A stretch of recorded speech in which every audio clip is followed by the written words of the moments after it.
वास्तविक मिटर ब्याजी यो सरकार हो, यसको डाटा छ सम्माननीय सभा महोदय। राज्यको पैसा मात्रै 2 खर्ब 11 अर्ब रुपैयाँ तपाईँको आज फिक्स डिपोजिट गरेको छ। झन्डै सरकारी बचत आज तपाईँको निर्माण व्यवसायीहरूलाई र अन्यलाई रकम नदिएर 3 खर्ब 62 अर्ब 77 करोड रुपैयाँ सरकारी खातामा राखेर आज ब्याज खाइरहेको छ। आज वास्तविक मिटर ब्याजी यो सरकार भएको छ र यो पछिल्लो तथ्याङ्कलाई यदि हेर्ने हो भने मात्रै पनि यो 8 महिनामा चालु खर्च मात्रै सरकारले 51.46%, पुँजीगत खर्च 22.15% र व्यवस्थापन खर्च 37.41% गरेको छ। यानि कि भएभरको पैसा असारमा मात्रै खर्च गर्ने, पुँजीगत खर्च 78% खर्च गर्न बाँकी छ। भएभरको पैसा बैङ्कमा राख्ने, बैङ्कमा ब्याज खाने, अनि तपाईँको मिटर ब्याजी भने वास्तविक मिटर ब्याजी कोही छ भने सरकार छ। यसरी मिटर ब्याजमा तपाईँको सरकारी पैसा ढुकुटीमा राखेर निर्माण व्यवसाय र विकास निर्माणका काम ठप्प परेका छन्। यो छिटोभन्दा छिटो खुलाइयोस्। सम्बन्धित मन्त्रीले 7 दिनभित्र जवाब चाहिन्छ, होइन भने हामी सदनमा खडा भएर उभिन्छौँ। सम्माननीय सभामुख। ललितपुरको बखुण्डोल हाइटमा 18 रोपनी जग्गामा 16 तले समित अपार्टमेन्ट बनाइरहँदा बिना नक्सा पास, बिना EI एनालाइसिस, बिना स्थानीयको स्वीकृति बन्दै गर्दा वरपरको घरहरू पूर्ण क्षति भएका छन्। भासिने चर्किने क्रम जारी छ। स्थानीयहरूले पटक पटक उजुरी दिए तापनि काम नरोकिएको गुनासो गरेका छन्। अघिल्लो संसदीय बैठकमा पनि कुरा उठ्यो, तर वैधानिक प्रक्रिया अगाडि बढेको छैन।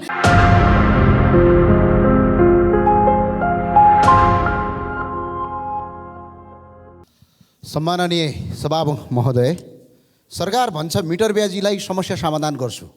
हिजो मात्रैको घटना हो। हाम्रो जुम्ला लगायतका माथि कर्णालीका निर्माण व्यवसायीहरू झुन्डिन तयार छन्। सरकारले मिटर ब्याजीहरूलाई कारवाही गर्छु भनेर वास्तविक मिटर ब्याजी यो सरकार हो, यसको डाटा छ सम्माननीय सभा महोदय। यो नेपाल सरकारले अहिले फिक्स डिपोजिट मात्रै, राज्यको पैसा मात्रै 2 खर्ब 11 अर्ब रुपैयाँ तपाईँको आज फिक्स डिपोजिट गरेको छ। झन्डै सरकारी बचत आज तपाईँको निर्माण व्यवसायीहरूलाई र अन्यलाई रकम नदिएर 3 खर्ब 62 अर्ब 77 करोड रुपैयाँ सरकारी खातामा राखेर आज ब्याज खाइरहेको छ। अहिले पनि सरकारले 8.5% ब्याज तपाईँको सरकारी रकम राखेर आज दिइरहेको छ। र अहिले झन्डै 100 जनाभन्दा बढी मान्छेहरू अहिले तपाईँको बेलैमा तपाईँको ब्याङ्कको ब्याज तिर्न नसकेर आज मृत्युवरण गरिराख्नु परेको छ। त्यो भएर सम्माननीय सभामुख महोदय, म अहिले सरकारलाई भन्न चाहन्छु, वास्तविक मिटर ब्याजी को हो? आज वास्तविक मिटर ब्याजी यो सरकार भएको छ र यो पछिल्लो तथ्याङ्कलाई यदि हेर्ने हो भने मात्रै पनि यो 8 महिनामा चालु खर्च मात्रै सरकारले 51.46%, पुँजीगत खर्च 22.15% र व्यवस्थापन खर्च 37.41% गरेको छ। यानि कि भएभरको पैसा असारमा मात्रै खर्च गर्ने, पुँजीगत खर्च 78% खर्च गर्न बाँकी छ। भएभरको पैसा बैङ्कमा राख्ने, बैङ्कमा ब्याज खाने, अनि तपाईँको मिटर ब्याजी भने वास्तविक मिटर ब्याजी कोही छ भने सरकार छ। म सरकारलाई सभामुख मार्फत अनुरोध गर्न चाहन्छु, यसरी मिटर ब्याजमा तपाईँको सरकारी पैसा ढुकुटीमा राखेर निर्माण व्यवसाय र विकास निर्माणका काम ठप्प परेका छन्। यो छिटोभन्दा छिटो खुलाइयोस्। यसरी बैङ्कमा पैसा राखेर जनतालाई अलमल पार्ने काम नगरियोस्। कर्मचारीको आज तलब खान पाएको छैन, आज निर्माण व्यवसायीहरूले पैसा पाएका छैनन्। त्यही भएर सम्माननीय सभामुख मार्फत अहिले हाम्रो नियमावली बनाएका छौँ। हाम्रो अहिले सङ्घीय नियमावलीको नियम 15 को उपनियम 2 अनुसार सम्बन्धित मन्त्रीले 7 दिनभित्र जवाब चाहिन्छ, होइन भने हामी सदनमा खडा भएर उभिन्छौँ। सम्माननीय सभामुख। हस्, धन्यवाद। मान्य सदस्य डाक्टर तोसीमा कार्की। सम्माननीय सभामुख महोदय, ललितपुरको बखुण्डोल हाइटमा 18 रोपनी जग्गामा 16 तले समित अपार्टमेन्ट बनाइरहँदा बिना नक्सा पास, बिना EI एनालाइसिस, बिना स्थानीयको स्वीकृति बन्दै गर्दा वरपरको घरहरू पूर्ण क्षति भएका छन्। भासिने चर्किने क्रम जारी छ। स्थानीयहरूले पटक पटक उजुरी दिए तापनि काम नरोकिएको गुनासो गरेका छन्। अघिल्लो संसदीय बैठकमा पनि कुरा उठ्यो, तर वैधानिक प्रक्रिया अगाडि बढेको छैन। महोदय, म आग्रह गर्न चाहन्छु, यसरी नै देशव्यापी रूपमा ठाउँ ठाउँमा बन्दै गरेका, निर्माण हुँदै गरेका भवनहरू, होटेलहरू, अपार्टमेन्टहरूको वैधानिकता खोजी गरियोस्। सभामुख महोदय मार्फत निर्देशन दियोस्, संसदीय समिति बनाइकन यो छानबिन प्रक्रिया अगाडि बढाइयोस्। दोषीलाई कारवाही, क्षति भएका पीडित वर्गलाई क्षतिपूर्ति र संरक्षण गर्नुपर्ने, क्षतिपूर्ण हुन सक्ने घरहरूलाई संरक्षणको व्यवस्था आजैबाट सुरु गरियोस्। धन्यवाद। अन्य सदस्य श्री प्रतिमा गौतम। सम्मानीय सभामुख महोदय, विश्व आर्थिक मन्दीका कारण नेपालको वित्तीय क्षेत्र अहिले अस्थिर र सङ्कटपूर्ण अवस्थामा छ। बैङ्कहरूमा 54 खर्ब 36 अर्ब डिपोजिटमा 48 खर्ब 24 अर्ब कर्जा प्रवाह भएको छ। ब्याङ्कहरूको औसत सिडी रेसियो करिब 85.45% छ, जसले 217 अर्ब कर्जा प्रवाह गर्न सक्दछन्। तर ब्याङ्कहरूमा 70 अर्ब मात्रै कर्जा दिने अवस्थामा रहेका छन्। यो बिचमा बजारहरूबाट पैसा हराएको भनी विभिन्न हल्लाहरू बाहिर आएका छन्। सभामुख महोदय, हिजो राष्ट्र ब्याङ्कले वर्तमान आर्थिक तथा वित्तीय अवस्थाको विवरण सार्वजनिक गर्यो, तर त्यसले यो मुद्दालाई प्रश्न पार्न सकेको छैन। त्यसैले यस सम्मानित सदन मार्फत सम्बन्धित निकायलाई नेपालले छापेको नोटको अवस्था तथा हालको नगद प्रवाहको यथार्थ अवस्थाबारे यस सदनलाई जानकारी गराउन माग गर्दछु। धन्यवाद। जय नेपाल। माननीय सदस्य श्री प्रेमबहादुर आले। सम्मान्य सभामुख महोदय, भौतिक पूर्वाधार तथा यातायात मन्त्रालय अन्तर्गत विगतमा नै वैकल्पिक राजमार्गमा रहेको सडक जो धनगढी खुटिया दिपायल बजाङ चैनपुर हुँदै उरेसम्म सडक, जसको दक्षिण मित्र राष्ट्र देश भारत र उत्तर मित्र राष्ट्र चीनको तिब्बत क्षेत्रसम्म जोडिएको नेपालको एकमात्र त्रिदेशीय सडक हो, जुन हिन्दूहरूको आस्थाको केन्द्र कैलाश मानसरोवर जान लम्बाइ मात्र 290 किलोमिटर रहेकोले यो नेपाल राष्ट्र गौरवको आयोजना हो। यो सडक रोजगारीको आधार तथा आर्थिक विकासको मेरुदण्ड भएकोले आगामी आर्थिक वर्ष 2080-81 को बजेटमा करिब 10 अरब बजेट विनियोजन गरिदिन सम्बन्धित मन्त्रालयलाई हार्दिक अनुरोध गर्दछु। धन्यवाद। माननीय सदस्य श्री दीपक बहादुर सिंह। सभामुख महोदय, देशभरि पालिकाहरू खोलिएको छ।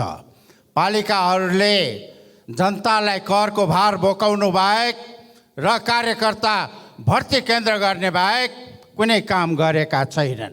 आज भूमि आयोगलाई आरक्षकबाट चाहिँ नापी नगर्नु भनिकन मकवानपुरको 12, 13, 14, 15 र 16 वडामा चाहिँ नापी रोक्न गइराखेको छ, जुन त्यो बस्तीहरू 70 वर्षदेखि बसी आइराखेका छन्। लाल पूर्जा विहीन छन्।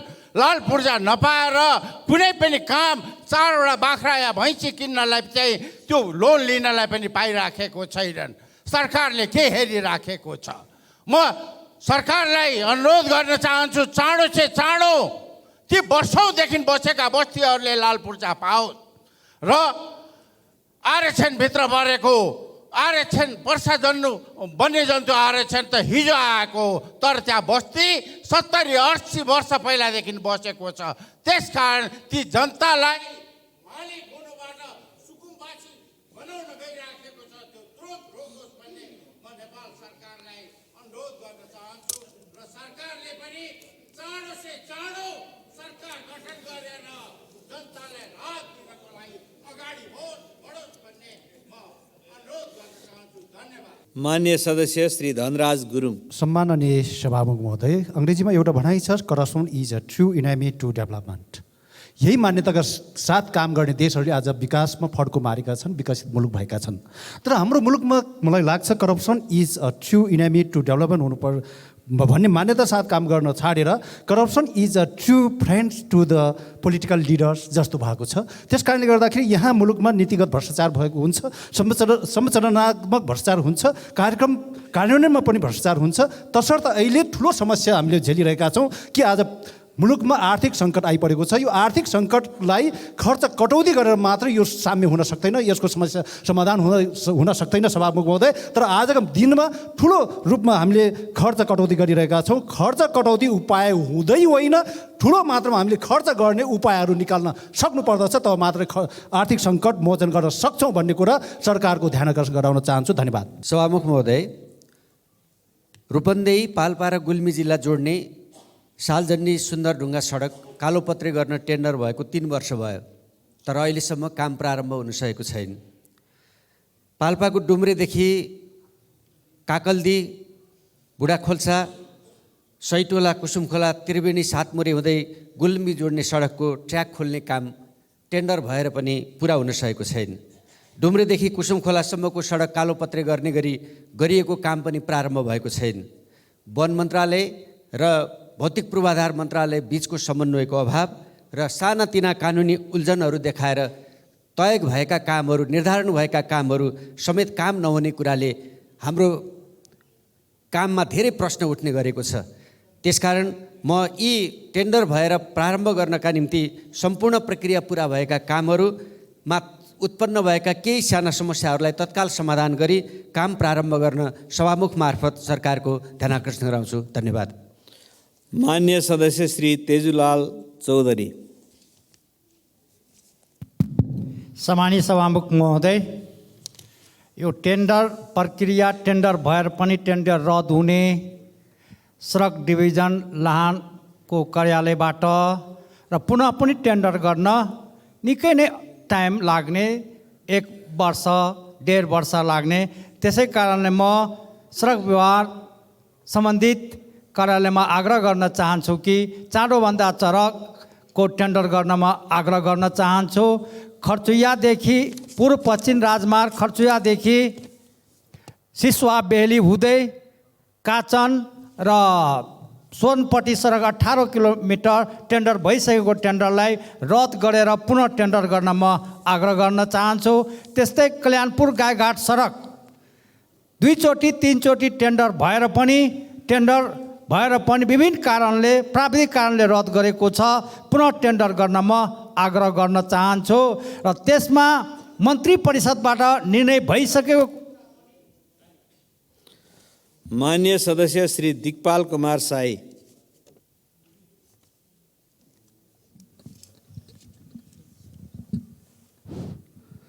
सम्माननीय सभामुखज्यू, कर्णाली राजमार्ग मृत्यु मार्गमा परिणत भएको छ। दिनौँ जसो दुर्घटना भइरहन्छ। दुर्घटना परि घाइते भएकालाई सुर्खेत अस्पताल ल्याउँदा बाटोको कारण समय लाग्ने र घाइतेहरू समयमा उपचार नपाई बाटोमै मृत्यु हुने गरेको छ। बाटो साँघुरो र जोखिमपूर्ण भएकाले रात्रिकालीन यातायात बन्द हुन्छ।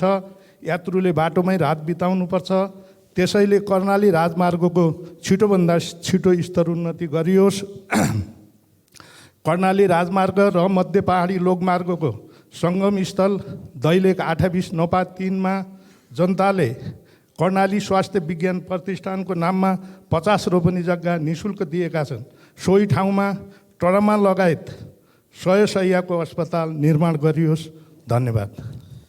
मान्य सदस्य श्री दीपक खड्का। सम्मान्य सभामुख महोदय, सङ्खुवासभा जिल्लाको किमाथाङका नाका हालसम्म पनि बन्द छ र आवाज जवाब पनि ठप्प छ र नेपाल सरकारले तत्कालै चीन सरकारसँग वार्ता गरेर यो नाका खुलाउनको लागि म आग्रह गर्न चाहन्छु। सँगसँगै यो सङ्खुवासभा जिल्लाबाट एक मात्र बाटो सदरमुकामबाट जोडिने बाटो बर्खायाममा ठप्प हुन्छ र 6 महिनालाई खाद्यान्न स्टोर गर्नुपर्ने आवश्यकता हुन्छ। झन्डै 6,500 जनसङ्ख्या बसोबास गर्ने भोटखोला गाउँपालिकामा सङ्खुवासभा विकट ठाउँमा भोकमारी लाग्ने अवस्था आइपर्छ। त्यसो भएका कारणले बेलैमा सरकारको ध्यान आकर्षण गर्न चाहन्छु र सम्बन्धित निकायले खाद्यान्नको व्यवस्था बेलैमा 6 महिना पुग्ने खाद्यान्नको व्यवस्था गर्न सकोस् म आग्रह गर्न चाहन्छु। धन्यवाद। जय नेपाल। मान्य सदस्य श्री दीपक गिरी।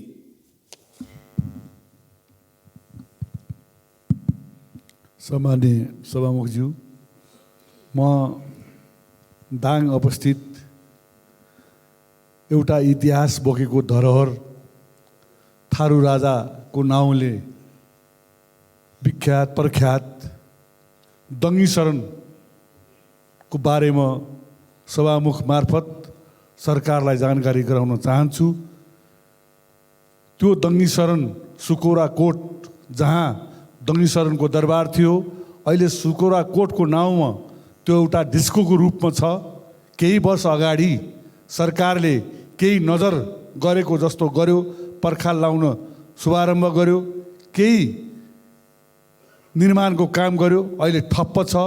दङ्गी शरण राजा अत्यन्त प्रख्यात राजा, इतिहासमा धेरै लेखिएको र समय समयमा त्रिभुवन विश्वविद्यालयको संस्कृत कल्चर विभाग त्यहाँ अनुसन्धान गर्न पटक पटक वर्षौँ जाने गर्थ्यो।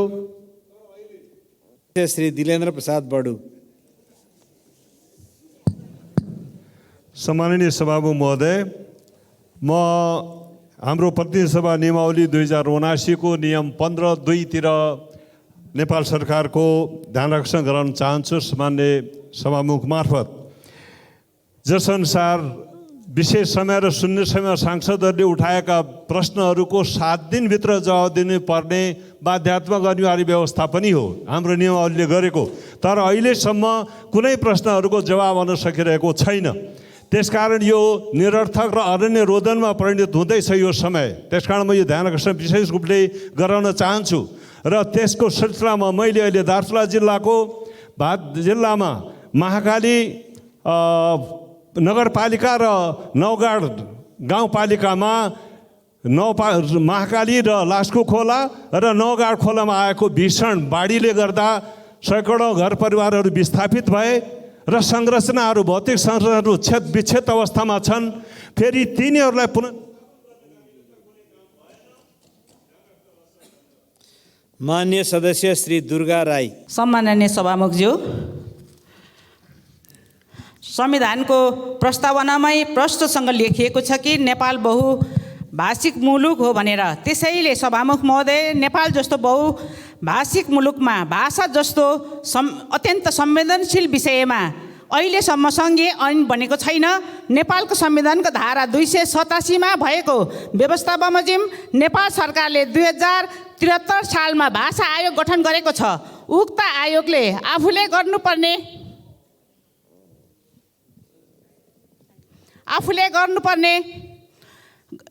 निश्चित जिम्मेहरू पनि पुरा गरी नेपाल सरकारलाई सिफारिस गरिसकेको छ। तर आजसम्म पनि सङ्घीय ऐन नबन्नु दुःखद कुरा हो। सभामुख महोदय, भाषा ऐनको अभावले भाषा सम्बन्धी अनेकन कुराहरू प्रभावित भएका त छैनन्, तर भाषालाई संविधानको मर्म बमोजिम अनुसार कार्यान्वयन गर्न सकेको छैन। त्यसैले सभामुख मान्य सदस्य श्री देवेन्द्र पौडेल। सम्माननीय सभामुख महोदय, बागलुङ जिल्लाको मध्यपहाडी लोकमार्ग अन्तर्गत बागलुङ सदरमुकामदेखि घोडाबानीसम्म झन्डै 1.5 दशक धुलाममै भएर बसेको छ।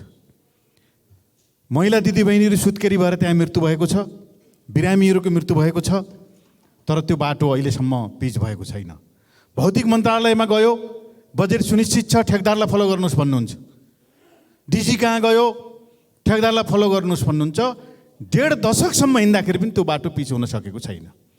म सम्माननीय सभामुख महोदय मार्फत के भन्न चाहन्छु भने, यस प्रकारका बाटोहरूलाई छिटोभन्दा छिटो बनाउनको निम्ति भौतिक मन्त्रालयले गम्भीरतापूर्वक यहाँ उठेका विषयहरूको ग्रहण गरेर सक्रियतापूर्वक फलो गर्ने त्यस प्रकारको डेस्क बनाएर काम अगाडि बढाओस् र देशभरि बजेट सुनिश्चितता भएका यस प्रकारका ठाउँहरूमा छिटोभन्दा छिटो काम सम्पन्न गर्नको निम्ति सम्माननीय सभामुख महोदय मार्फत म विशेष अनुरोध गर्न चाहन्छु। धन्यवाद।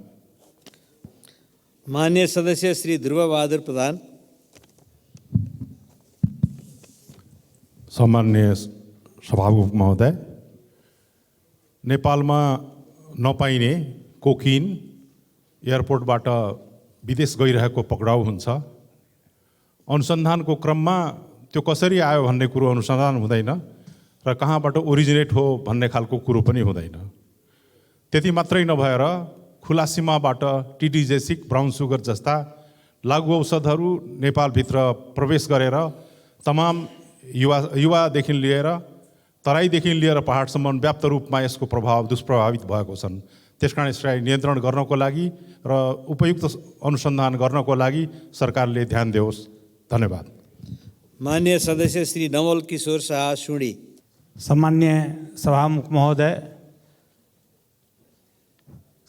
महोदय को मार्फत म नेपाल सरकार को ध्यान सप्तरी 1 नंबर क्षेत्र में कोशी वन्यजन्तु आरक्षले कति हामीहरूलाई तकलिफ दिएको छ, दुख दिएको छ, त्यस सम्बन्धमा म भन्न चाहन्छु।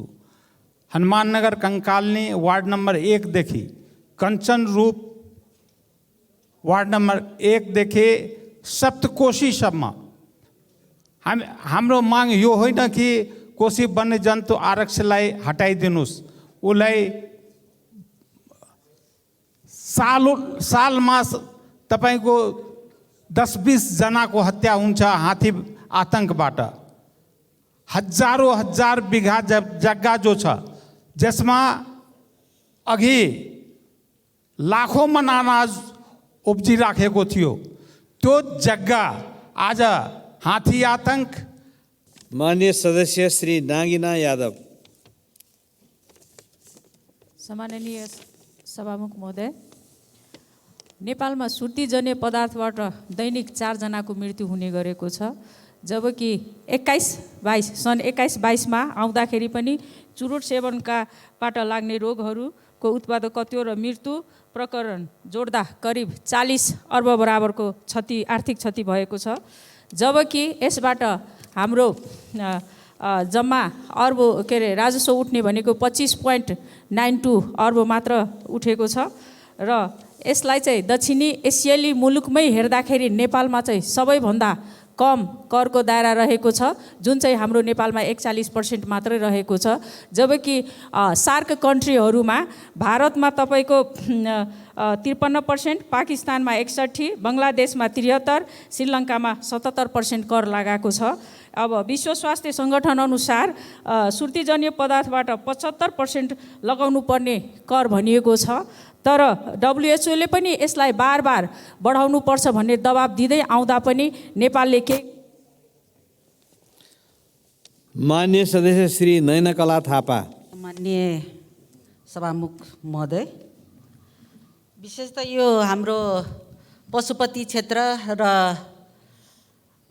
बौद्ध स्तूपमा जाने तीर्थयात्रीहरूको फ्लो र जनताहरूको पनि चापहरू धेरै हुने भएकोले त्यहाँ स्ट्रक्चर एउटा त्यो फलामको पिलरहरू बनिरहेको छ। यो सरकार परिवर्तन हुँदा अब बारम्बार भइरहने हुँदाखेरि त्यो अधकल्चो भएर बसिरहेको छ, अधुरो छ। त्यसैले त्यो छिटोभन्दा छिटो त्यसलाई चाहिँ निर्माण कार्य गरेर त्यो ओभरब्रिज छिटो बनाउनु पर्यो र एउटा तीर्थयात्री र जनतालाई सहज र सुलभ होस् भन्ने चिर ध्यान आकर्षण गराउन चाहन्छु। धन्यवाद। माननीय सदस्य श्री पुष्पबहादुर शाह। सम्माननीय सभामुख महोदय, 2058 साल फागुन 4 गते तत्कालीन विद्रोही पक्षले अछाम जिल्लामा आक्रमण गर्दा जिल्लाका सम्पूर्ण सरकारी कार्यालय ध्वस्त पारिएका थिए। मालपोत र नापी कार्यालयका सम्पूर्ण श्रेष्ठता र रेकर्डहरू नष्ट भएका थिए।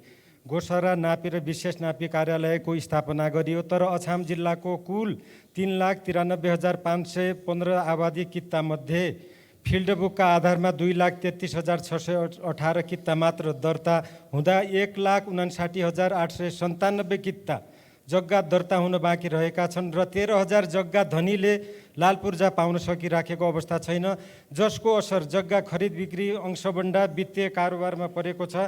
नापी हुन छुट भएका जग्गाको नाप नक्सा गरियोस् र लाल पूर्जा प्राप्त गर्न नसकेका अछामी जनतालाई यथाशीघ्र विशेष व्यवस्था गरी लाल पूर्जा उपलब्ध गराउन सभामुख मार्फत सरकारको ध्यान आकर्षण गराउँदछु। धन्यवाद।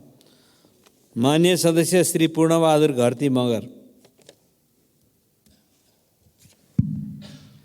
सम्मान्य सभामुख महोदय, यो मिटर ब्याजी भन्दा पनि एकदमै चर्को ब्याजको रूपमा चाहिँ आज वित्तीय सहकारीहरू चाहिँ उपस्थित भएका छन् र यो आधुनिक सुदखोरको रूपमा चाहिँ सर्वसाधारणको ढाड सेकिराखेका छन्।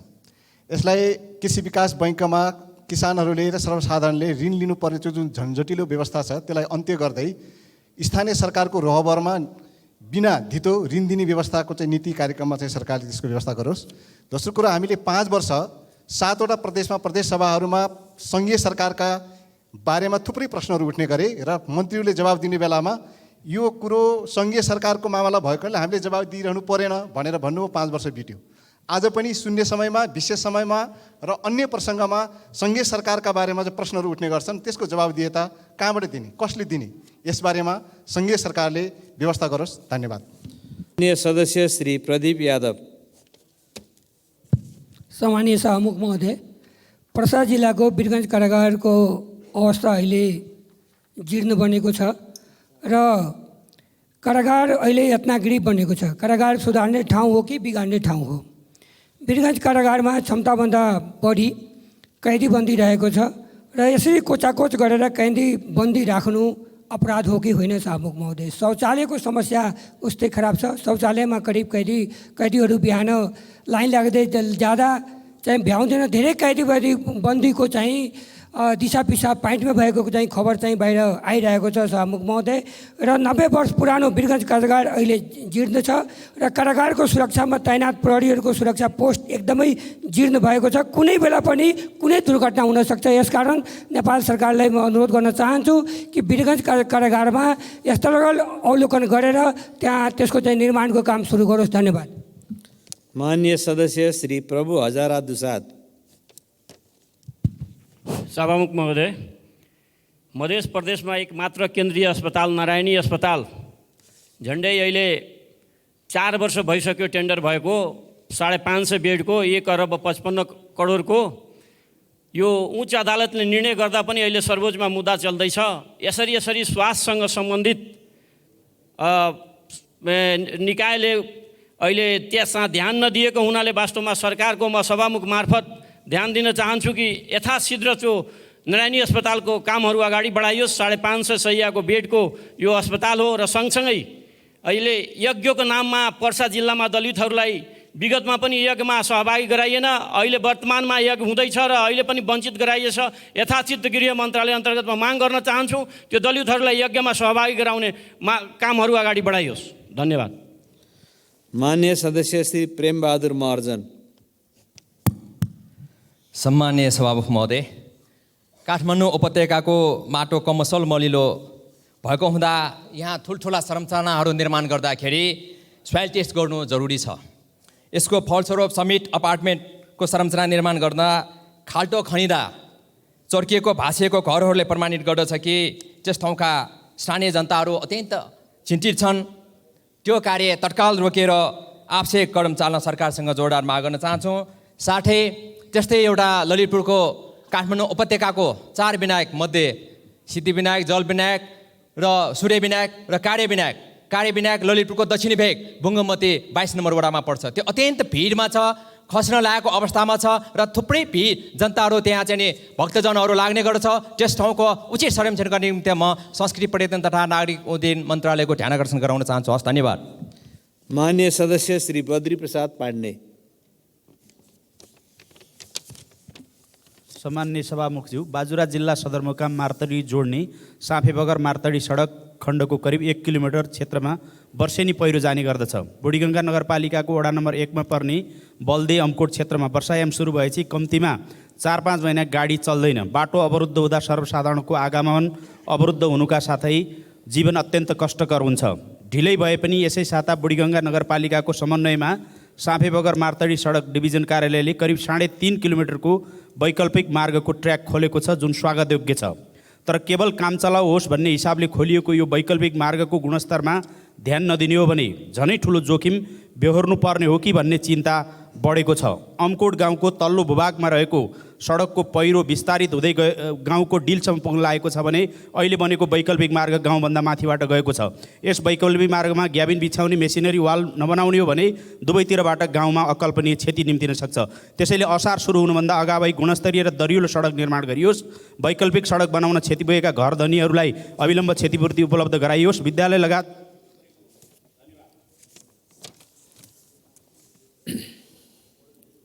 मान्य सदस्यहरू, शून्य समयमा बोल्ने क्रम यहीँ समाप्त हुन्छ। सम्माननीय सभामुख महोदय, हिजो बेलुकी 28 गते बेलुकी बदाङ जिल्लाबाट भारतमा रोजगारी गर्न गएका मजदुरहरू भारतबाट नेपाल फर्कँदै गर्दा वैशाखको 1 गते विशु मनाउन आएका बदाङवासी दाजुभाइहरू 101-764 नम्बरको जीव बैतडी जिल्लाको चौखेलमा दुर्घटना हुँदा दुर्घटनामा 6 जना मान्छेको घटनास्थलमै मृत्यु भएको छ।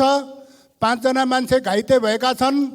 असाध्यै ठुलो विभत्स घटना भएको छ। सभामुख महोदय, अहिले पनि पीडित पक्षले आफूलाई न्याय पाउनका लागि, क्षति पाउनका लागि भनेर बाटोघाटो बन्द गरेर बसेका छन्।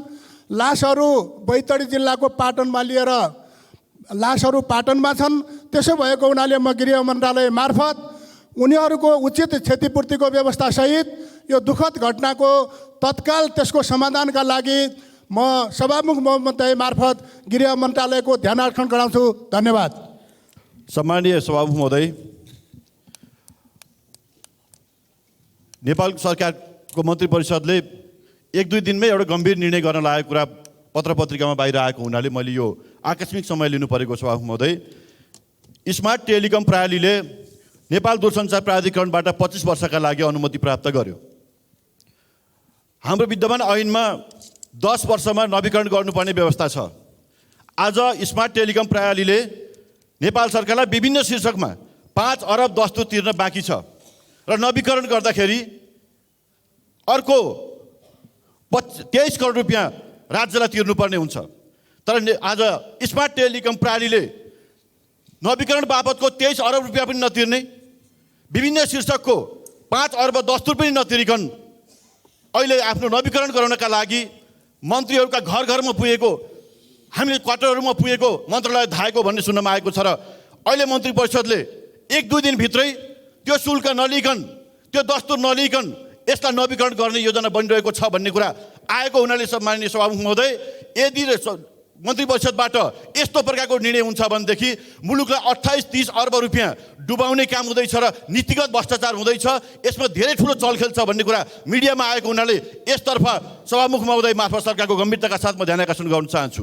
धन्यवाद। सम्माननीय सभामुख महोदय, हामी वीर गोर्खालीहरूको देश नेपाल, हामी तिनका सन्तान। आज बेलायतमा लामो समयदेखि हाम्रा पुर्खाहरू आर्मी भएर रिटायर भएर बसिरहेका छन्, अहिले पनि कार्यरत छन्। तर हिजो 2% पेन्सन, त्यसपछि गएर अहिले आन्दोलन गर्दै आएर 34% पेन्सन दिँदैछ। त्यो विभेदकारी नीतिको विरुद्धमा हाम्रा आर्मीहरू, हाम्रा पुर्खाहरू विगत लामो समयदेखि मुद्दा गरिरहेका छन्, आन्दोलन गरिरहेका छन् बेलायतमा। त्यसैले बेलायतमा आउँदो अप्रिल 19 वैशाख 6 गते कि वार्ता हुँदैछ बेलायत सरकारसँग, त्यसको संयोजकत्व कृष्णबहादुर राईले गर्दै हुनुहुन्छ। 3 सदस्यीय टोलीले वार्ता गर्दैछ। त्यो विषयमा यो सरकार, हाम्रो नेपाल सरकारको परराष्ट्र मन्त्री खोइ कुटनीतिक छलफल गर्नुपर्छ कि पर्दैन, त्यसका लागि सरकारको ध्यान जाओस्। नेपालीहरू अन्यायमा परेका छन्, त्यसको पक्षमा यो सरकार गम्भीरतापूर्वक अगाडि बढोस् भन्ने चाहन्छु। धन्यवाद।